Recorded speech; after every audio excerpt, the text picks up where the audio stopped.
अश्वत्थामा। हाँ, अश्वत्थामा। देखिए, हम सब जानते हैं कि हिंदू धर्म में 7 चिरंजीवियों का जिक्र आता है। चिरंजीवी मतलब जो मृत्यु के चक्र से परे हैं, जो अमर हैं। अश्वत्थामा उन्हीं 7 में से एक हैं। लेकिन उनका ये अमरत्व, उनका ये वजूद आज भी एक पहेली है। सही बात है।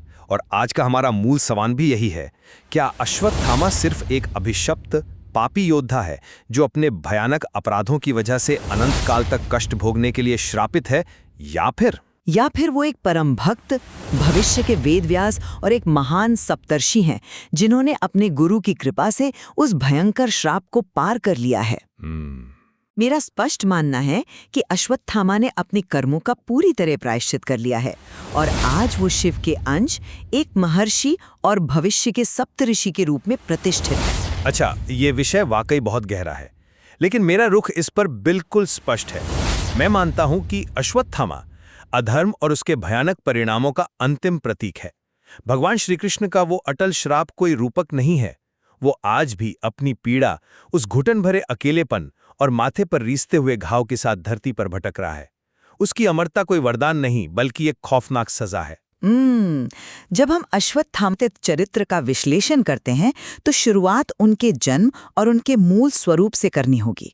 देखिए, अश्वत्थामा कोई साधारण इंसान नहीं थे। उनका जन्म भगवान शिव के 12वें रुद्र अवतार के रूप में हुआ था। द्रोणाचार्य और कृपि ने भगवान शिव की घोर तपस्या की थी। हाँ, तपस्या की थी ताकि उन्हें साक्षात शिव के अंश के रूप में एक पुत्र मिले। बिल्कुल। और हमें ये नहीं भूलना चाहिए कि उनके माता पिता अयोनी थे। मतलब उनका जन्म किसी साधारण जैविक गर्भ से नहीं हुआ था। द्रोणाचार्य एक कलश से प्रकट हुए थे और कृपि महर्षि शर्दवान के तेज से। इस तरह के दिव्य जन्म का मतलब है कि अश्वत्थामा की रगों में शुद्ध आध्यात्मिक ऊर्जा थी। आज भी जब हम दीर्घायु और सौभाग्य के लिए सुबह के श्लोकों का पाठ करते हैं तो सबसे पहले उन्हीं का नाम लिया जाता है, अश्वत्थामा बलिर्व्यासो। अब आप ही बताइए, क्या हमारी परंपरा एक साधारण पापी को हर सुबह पूजनीय मानेगी? बिल्कुल नहीं। आपकी ये बात सही है कि उनका जन्म असाधारण था, उनका पोटेंशियल दिव्य था। मैं इस पौराणिक संदर्भ को पूरी तरह स्वीकार करता हूं, लेकिन समस्या जन्म नहीं है, उनके कर्मों में है।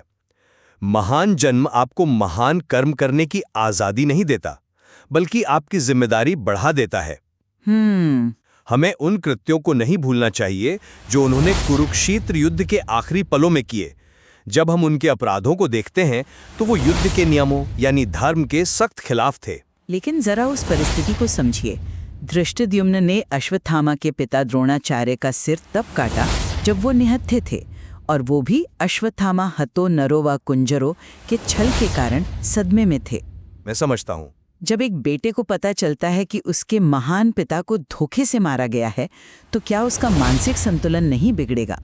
वो सिर्फ एक हत्या का बदला नहीं था, वो एक बेटे की अंधाधुंध बदले की आग थी। मैं समझ सकता हूँ कि मनोवैज्ञानिक रूप से वो एक भयंकर आघात था। एक बेटे का गुस्सा लाजमी है, लेकिन उस गुस्से में उसने क्या किया? उसने रात के अंधेरे में पांडवों के शिविर पर हमला किया। सोते हुए उपपांडवों, मतलब पांडवों के 5 मासूम बच्चों और धृष्टद्युम्न की निर्मम हत्या कर दी। सोते हुए लोगों पर वार करना एक क्षत्रिय के लिए सबसे बड़ा कलंक है। ये सच है। और चलिए, अगर हम एक पल के लिए इस बदले को जंग का हिस्सा मान भी लें, तो उसका सबसे बड़ा और अक्षम्य पाप क्या था? ब्रह्मास्त्र या ब्रह्मशिरास्त्र का प्रयोग, वो भी उत्तरा के गर्भ में पल रहे अजन्मे बच्चे परीक्षित पर। एक अजन्मे शिशु को मारने का प्रयास पूरे कुरु वंश को समूल नष्ट करने की एक कायरतापूर्ण साजिश थी। इसका पिता की हत्या के बदले से कोई लेना देना नहीं था, ये शुद्ध अहंकार था। मैं आपकी इस बात से इत्तेफाक रखती हूं कि ब्रह्मास्त्र का प्रयोग एक भयानक गलती थी, और उसी गलती की वजह से भगवान कृष्ण ने उनके माथे से वो जन्मजात मणि निकलवा ली। और मैं स्पष्ट करना चाहूंगा कि ये मणि कोई साधारण पत्थर नहीं था। ये मणि उन्हें भूख, प्यास, थकान और बीमारियों से बचाती थी। ये उनका एक दिव्य कवच था। कृष्ण द्वारा उस मणि को खींचकर निकालना सिर्फ एक शारीरिक घाव नहीं था, ये मणि अश्वत्थामा के अहंकार और उनकी उस दिव्य सुरक्षा का प्रतीक थी। मणि निकालने की घटना और कृष्ण के श्राप को मैं नकार नहीं रही हूँ। कृष्ण का वो श्राप बहुत भयानक था कि वो 3000 से अधिक वर्षों तक एक न भरने वाले रिश्ते घाव के साथ भटकेंगे। अश्वत्थामा ने उस श्राप की अकल्पनीय पीड़ा को झेला भी है। लेकिन, और यहाँ मेरी थ्योरी का सबसे अहम हिस्सा आता है, हमारी आध्यात्मिक परंपराओं में एक बहुत ही गहरा सिद्धांत है, गुरु की कृपा। स्रोत सामग्री इस बात की ओर बहुत स्पष्ट इशारा करती है कि अभिशप्त होने के बाद अश्वत्थामा अपने परम गुरु भगवान परशुराम और महर्षि दुर्वासा की शरण में गए। लेकिन क्या एक श्राप, वो भी साक्षात भगवान का दिया हुआ, सिर्फ गुरु के पास जाने से खत्म हो जाता है? बिल्कुल, यही तो सनातन दर्शन की सबसे बड़ी खूबसूरती है। अगर ईश्वर आपसे क्रोधित हो जाए तो गुरु आपको बचा सकता है। परशुराम जी, जो स्वयं भगवान विष्णु के अवतार हैं, उन्होंने अश्वत्थामा को ऐसे ही नहीं छोड़ा। उन्होंने उसे श्री विद्या और शक्ति उपासना की दीक्षा दी। इस घोर तपस्या और माता की आराधना के माध्यम से अश्वत्थामा ने अपने भीतर के उस काले कर्म को जला दिया। कृष्ण का श्राप अपनी जगह था, लेकिन शिव शक्ति की आराधना ने उनके कर्मों का शुद्धिकरण कर दिया। उन्होंने उस श्राप को पार कर लिया और एक महर्षि के स्तर तक पहुंच गए। मुझे आपकी ये थ्योरी बहुत दिलचस्प लग रही है, पर जरा इस एंगल से सोचिए। भगवान कृष्ण का श्राप कोई ऐसी चीज नहीं है जिसे सिर्फ एक मंत्र दीक्षा या कुछ सालों की तपस्या से दरकिनार किया जा सके। कर्म का सिद्धांत हिंदू दर्शन का सबसे कठोर और अटल नियम है। कृष्ण ने स्पष्ट रूप से कहा था कि वो अपनी करनी का फल भुगतेगा। ये सिर्फ एक व्यक्ति की सजा नहीं थी, ये पूरे ब्रह्मांड के न्याय को स्थापित करने का एक तरीका था। अगर अश्वत्थामा को श्री विद्या के जरिए तुरंत मुक्ति मिल जाती है, तो महाभारत के उस पूरे न्याय का अर्थ ही क्या रह जाता? न्याय का अर्थ सजा देना जरूर है, लेकिन सनातन धर्म में न्याय का अंतिम उद्देश्य सुधार और मोक्ष है, अनंत काल तक तड़पाना नहीं। लेकिन सजा पूरी तो होनी चाहिए ना।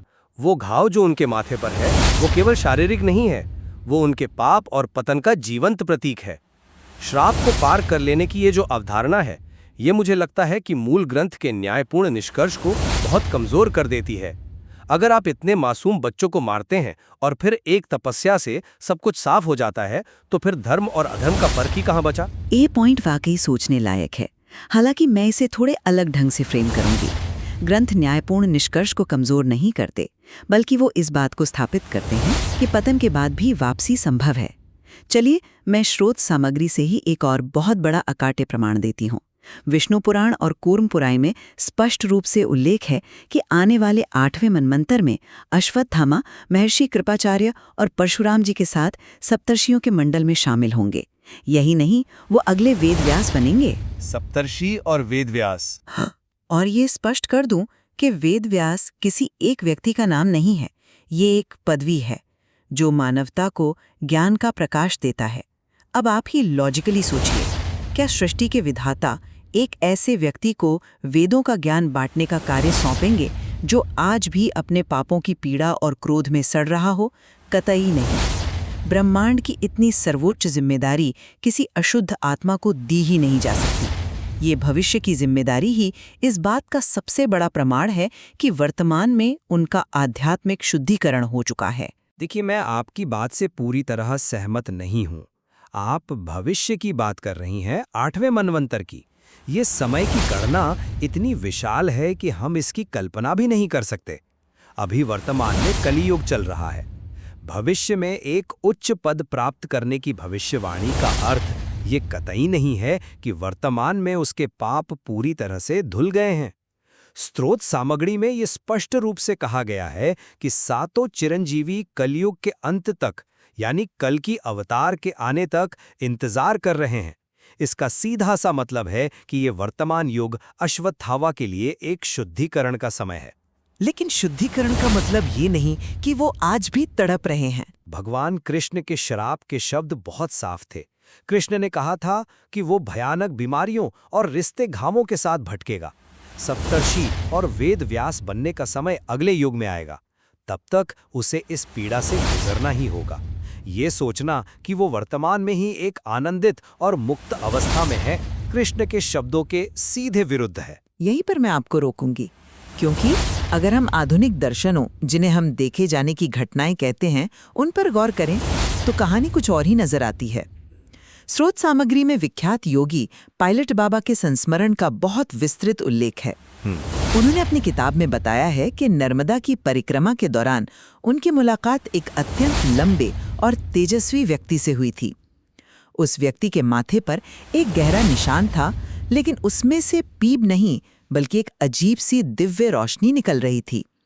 जब पायलट बाबा ने उनके चरण स्पर्श किए तो उस योगी ने स्वयं अपना परिचय आचार्य द्रोण के पुत्र अश्वत्थामा के रूप में दिया। और उन्होंने क्या कहा पायलट बाबा से? अश्वत्थामा ने स्पष्ट शब्दों में कहा कि वो अब शिव की आराधना में लीन हैं और समय का चक्र उनके लिए रुक गया है। वे अतीत की उन डरावनी स्मृतियों से मुक्त हो चुके हैं। इसके अलावा देहरादून के टपकेश्वर मंदिर की कथा भी यही दर्शाती है, जहां भगवान शिव ने बालपन में उनकी तपस्या से प्रसन्न होकर उन्हें दूध पिलाया था। आज भी कई आध्यात्मिक साधक वहां उनकी सूक्ष्म उपस्थिति को एक सिद्ध योगी के रूप में महसूस करते हैं। ये सारे साक्ष्य चीख कर कह रहे हैं कि वो अब एक शापित प्राणी नहीं है।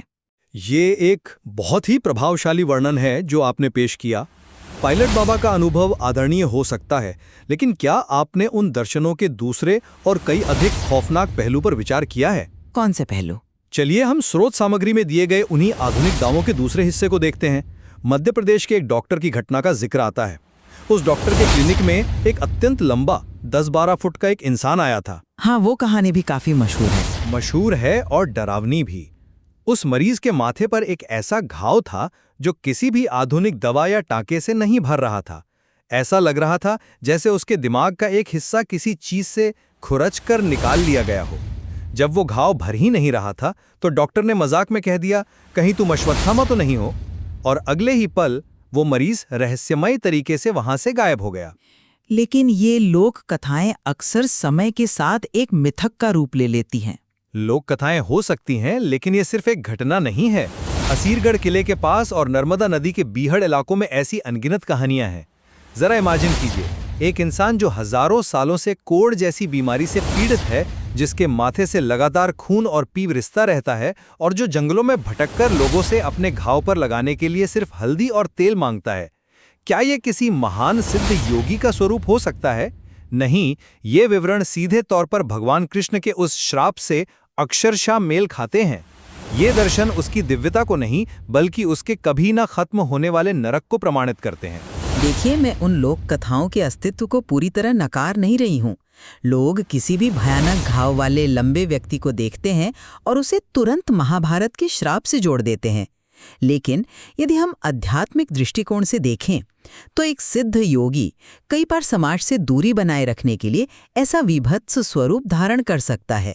इसे अवधूत अवस्था भी कहते हैं। और सबसे बड़ी बात, हमारी गुरु परंपरा में अश्वत्थामा महर्षि को बाकायदा पूजा जाता है। कई बार उनके नाम से विभूति या भस्म भी प्रकट होती है, जिसमें एक दिव्य सुगंध होती है। क्या एक घृणित पापी की उपस्थिति से ऐसी दिव्य सुगंध उत्पन्न हो सकती है? कदापि नहीं। ये प्रमाण है कि अश्वत्थामा ने कठोर तपस्या से उस श्राप की अग्नि को अपने ही शुद्धिकरण का साधन बना लिया है। मैं इस विभूति वाले पॉइंट को एक अलग नजरिए से देखता हूँ। विभूति और आध्यात्मिक ऊर्जा का प्रकटीकरण उनकी जन्मजात शक्तियों का हिस्सा हो सकता है। मैंने पहले भी कहा, वो शिव के अंश हैं। लेकिन हमें ये नहीं भूलना चाहिए कि आध्यात्मिक शक्ति का अर्थ हमेशा पवित्रता नहीं होता। आप शक्ति और पवित्रता को अलग कैसे कर सकते हैं इस संदर्भ में? रावण का उदाहरण लीजिए। रावण अत्यंत शक्तिशाली था, चारों वेदों का ज्ञाता था और शिव का परम भक्त था। क्या रावण के पास सिद्धियां नहीं थीं? बिल्कुल थीं, लेकिन उसके कर्मों के कारण उसका पतन हुआ। अश्वत्थामा की ट्रेजेडी भी यही है। उसके पास असीमित ज्ञान था, नारायण अस्त्र और आग्नेय अस्त्र जैसी शक्तियां थीं, लेकिन जब परीक्षा की घड़ी आई तो उसने अपने क्रोध और बदले की आग के आगे धर्म को त्याग दिया। उसने सोते हुए बच्चों की निर्मम हत्या की। वो जानता था कि ब्रह्मास्त्र का प्रयोग सृष्टि के लिए कितना विनाशकारी हो सकता है, फिर भी उसने उसे चला दिया। लेकिन युद्ध में तो दोनों तरफ से नियम टूटे थे ना? नियम टूटे थे, लेकिन किसी ने भी अजन्मे बच्चे पर ब्रह्मास्त्र नहीं चलाया था। कृष्ण का श्राप केवल एक सजा नहीं थी, वो ये बताने का तरीका था कि आप चाहे किसी के भी अंश क्यों न हो, अगर आप इस तरह का अधर्म करेंगे तो आपको वो पीड़ा सहनी ही होगी। जो व्यक्ति इतने गहरे पाप करता है, उसका प्रायश्चित केवल कुछ वर्षों की तपस्या से पूरा नहीं हो सकता।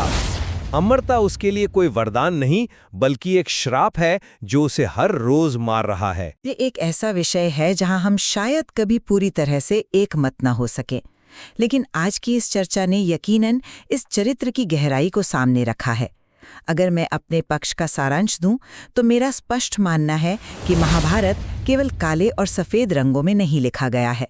अश्वत्थामा की कहानी केवल एक श्राप और पतन की कहानी नहीं है, बल्कि ये उत्थान और मोक्ष की सबसे बड़ी मिसाल है। ये सच है कि उन्होंने एक अकल्पनीय पाप किया और श्राप के भागी बने, लेकिन हमारी आध्यात्मिक परंपराओं और परशुराम जी की गुरु कृपा ने उन्हें इस अंधकार से बाहर निकाला है। भविष्य में वेद व्यास और सप्तर्षि के रूप में उनकी नियुक्ति इस बात का अकाट्य प्रमाण है कि उन्होंने प्रायश्चित कर लिया है। और मेरी ओर से इस चर्चा का सारांश यही है कि अश्वत्थामा की कहानी कर्मों के अचूक और अटल सिद्धांत का सबसे बड़ा प्रमाण है। आप चाहे कितने भी शक्तिशाली क्यों ना हो, यदि आप क्रोध और प्रतिशोध में अंधे होकर अधर्म का रास्ता चुनते हैं तो आपको उसके परिणाम भुगतने ही होंगे। भगवान कृष्ण का श्राप ब्रह्मांडीय न्याय था, वो ना भरने वाला घाव और वो अमरता जो एक कैद बन गई है।